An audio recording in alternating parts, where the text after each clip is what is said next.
Well, here it is, guys. The Trailmaster OMB-223. This is obviously the MB-202, slightly modified, but with a stock 223cc engine.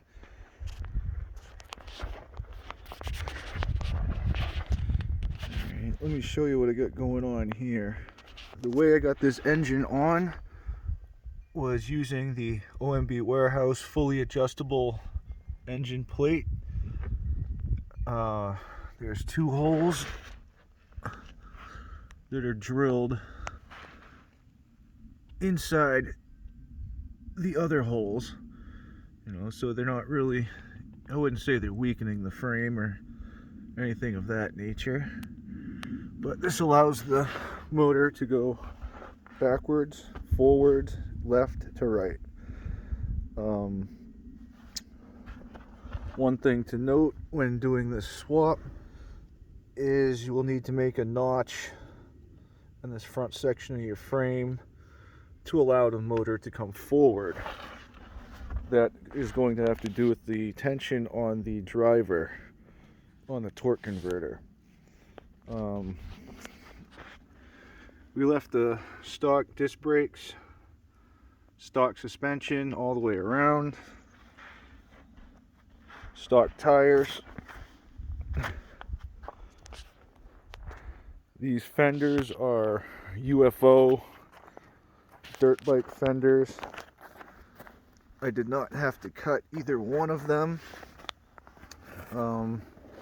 It's slightly wider, than the wheel, and you can obviously tell it wasn't made exactly for this bike, but it really doesn't look that bad.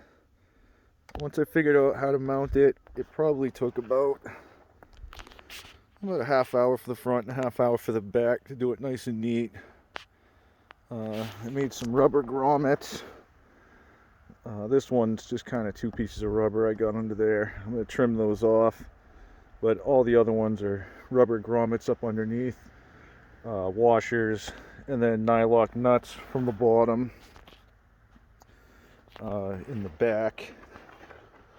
I mounted it. It has a nice fade. It doesn't look too bad. Definitely looks better than the stock one. But I was able to leave it at full length and bring it up to, I'd say, about a quarter inch from the frame. Once we do the performance exhaust, it should come out right next to that, between the shock and the fender, perfectly. This will give us a little more protection, when things are flying this way up towards the motor. I've had snow a couple times get lodged up on top of the carburetor and hold the throttle open, so maybe this will help with that. I know that they're slightly narrower, but again, anything's better than that ridiculous shaped fender. I even think the fenders were the same mold as that ridiculous gas tank that we got rid of. I had gotten rid of the vibrations off of it. It was nice when you were riding it. Sometimes you could use it between, with your legs between your thighs to kind of hold on.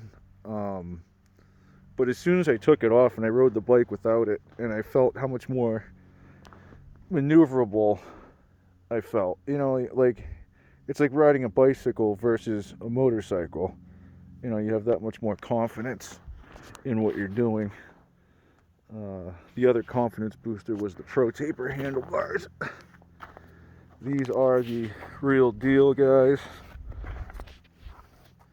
These are, let me get out of light. These are the Taper SE 7/8 mini bike bend. These are, it says XR50 somewhere on there is what they're designed for, but as you can see, they come back with a nice little return angle. When you're sitting on the bike, it's very, very comfortable. I noticed that when you're coming into turns under power, you're able to bring the rear end around a little bit better. You just have a more sure control overall over the entire bike. I was really impressed with that. I thought it was just going to be kind of, not with the ergonomics of the bike and awkward, and it just more of a trying to look like what it's not. But it actually turned out to be very beneficial.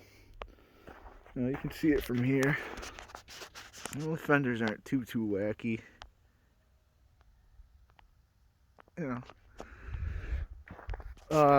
This is running into that adjustment issue I was talking about. You notice the driven pulley here is beyond the cover. That's because the engine is separate from the jack shaft here, and as the engine moves forward to put tension on this belt onto this driver, it shifts without it, so you got to cut it out. But if you do a nice job, it comes out nice, and you can tell all your friends that it cools the belt off better than theirs or something. Up here, now you can see there's still space to go. You do have to loosen the 4 bolts on the bottom to bring the engine back when you do your oil change. Not a huge issue.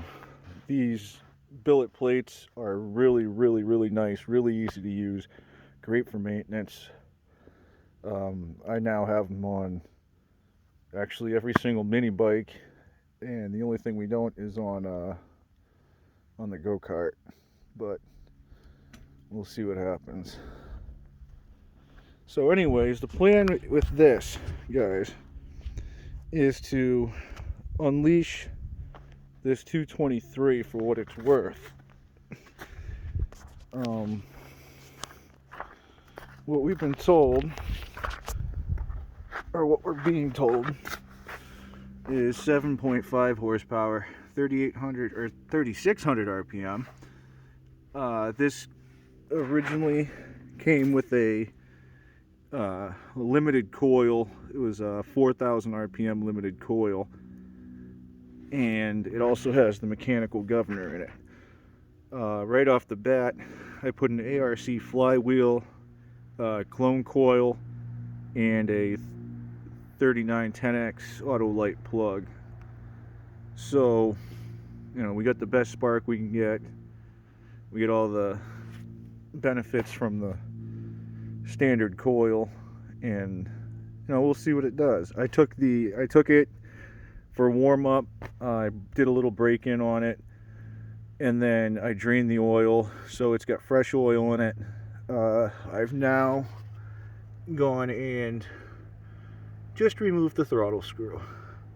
That's the only thing besides the flywheel and the coil that is done to this bike. Stock everything, stock air filter, stock exhaust. The throttle on this bike is lovely. I mean, out of all the motors I've worked on, everything I've messed around with, I'd say this is the smoothest. The operation of this motor, just the way it feels, it's very smooth. You could definitely tell it needs more. I can't tell yet if it's going to be on the exhaust side or the intake side, but we have solutions for that all the way around. So I'm going to get you on the other camera now. I'm going to take you for a ride on this bike. We'll go up and down the driveway a couple times. The snow's a little sketchy today. The sun's high and warm, and what happens is it insulates the ground, and then it thaws out the grass between the frost and the snow, and you just end up tearing your property up for, it's not really worth it. Might as well wait till it freezes up tonight. So maybe we'll get some shots on it right now. I'll run it stock and see what you guys think. I think the first modification I'm going to start with, the first reply I got was somebody wants me to remove the governor, I believe put a rod, the cam. They want me to get it up to about 8,000 RPM, put a jack shaft on it and send it. I don't know if I'm going to go that far with it, but I have everything for stage 1. You know, I got a tachometer. Maybe we'll hook that up and see what we can get out of it. But I think first we'll start with the exhaust. That way, by the time we get to the carburetor, we're going in the right direction and we're not working against ourselves. If we give it too much fuel, too much intake, not enough exhaust, it's obviously gonna run like garbage. Same thing. Well, this does have a really high flowing air filter on it. Big old vents inside of it. But, you know, it's still a regular carburetor, you know, a stock carb. This is a EPA carburetor, non-adjustable, that's on this.